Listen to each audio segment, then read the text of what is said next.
സുഹൃത്തുക്കളെ നമസ്കാരം. ഇന്നത്തെ നിയമസഭയിൽ നമ്മുടെ മുഖ്യമന്ത്രി ഈ സ്വർണ്ണപ്പാളികളുടെ കള്ളത്തരമൊക്കെ നടന്നിട്ട് പുള്ളി വാ തുറക്കാതിരിക്കുകയായിരുന്നു. ഇന്ന് പുള്ളി ഒന്ന് വാ തുറന്നു. അതും വാ തുറക്കുന്ന പുള്ളി പിന്നെ വികട സരസ്വതി പറയാനായിട്ട് ശിവൻകുട്ടി നമ്മുടെ പിണറായി വിജയനൊക്കെ വാ തുറക്കുന്നത്. പുള്ളിക്കാരൻ എന്നിട്ട് വാ തുറന്നപ്പോൾ പറഞ്ഞത് എനിക്ക് ഞാനെന്നെ 8:45 അതൊക്കെ എനിക്ക് പറയാൻ നമുക്ക് ഇച്ചിരി പ്രയാസമാണ്. പുള്ളിക്കാരൻ പറഞ്ഞതെന്ന് വെച്ചാൽ ഉയരം കുറഞ്ഞവരെ കളിയാക്കിക്കൊണ്ടുള്ള ഒരു പ്രസംഗമായിരുന്നു പുള്ളി അവിടെ അവതരിപ്പിച്ച്. ഉയരമില്ലാത്തൊരു സമൂഹത്തിൽ എത്രയോ പേരുണ്ട്. അവരൊന്നും നമ്മുടെ എന്താ പറയുക, നമ്മുടെ ഉയരം കുറഞ്ഞ നമ്മുടെ പക്രു എന്നൊക്കെ ഇന്ദ്രൻ അവരൊക്കെ എത്രയോ വലിയ ഉയരങ്ങളിലെത്തി. അപ്പോൾ ഇതൊന്നും പിണറായി വിജയൻ അറിയത്തില്ലയോ? അപ്പോൾ അങ്ങനെയുള്ളവർ തന്നെ നിയമസഭയിൽ ഉയരം കുറഞ്ഞൊരു AK ആന്റണി ഉയരം കുറഞ്ഞ ആളായിരുന്നു, മുഖ്യമന്ത്രിയായി. അപ്പോൾ ഇതൊന്നും പിണറായി വിജയൻ അറിയാഞ്ഞിട്ടല്ല, പുള്ളിക്കാരൻ എന്തെങ്കിലുമൊക്കെ ഒന്ന് അടിക്കണം, അതിന് വേണ്ടിയിട്ട് ഈ ഉയരം കുറഞ്ഞ തന്നെ ഇത്രയേ ഉള്ളൂ, അയാളാണ് ഇവിടെ വന്ന് ഞങ്ങളെ പേടിപ്പിക്കുന്നത് എന്നൊക്കെ പറഞ്ഞു.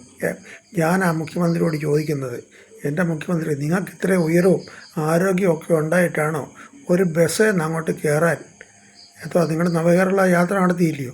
ഒരു ബസ്സിലെ സ്റ്റെപ്പ് ഞങ്ങൾക്കൊക്കെ ഇപ്പോൾ KSRTC ബസ്സിൽ കയറണതിൽ ഇച്ചിരി ബുദ്ധിമുട്ടാണ്. അതുപോലെ ഇവിടുത്തെ സിസ്റ്റം നിങ്ങൾക്ക് ലിഫ്റ്റ് വെക്കേണ്ടി വന്നു.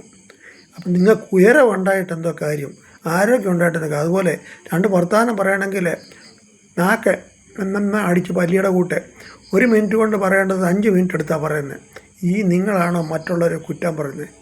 എൻ്റെ മുഖ്യമന്ത്രി, ഇത് വളരെ വളരെ വളരെ മോശമാണ്.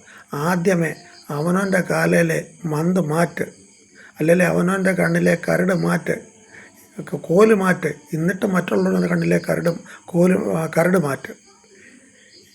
ഇതുപോലൊക്കെ ചെയ്യണ്ടേ? എന്നിട്ട് ഘോരഘോരം പ്രസംഗിക്കുക, നീളം കുറഞ്ഞവരെ കളിയാക്കുക. നിങ്ങൾക്ക് നീളം ഉണ്ടായിട്ടെന്തോ കാര്യം, വണ്ണം ഉണ്ടായിട്ടെന്തോ കാര്യം?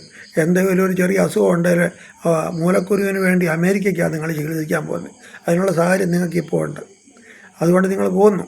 പാവങ്ങളൊക്കെ പോകാനൊക്കത്തില്ലല്ലോ. എന്നിട്ട് നിങ്ങൾ ആൾക്കാരെ കളിയാക്കുക. നാണമില്ലേ മുഖ്യമന്ത്രി വിജയ?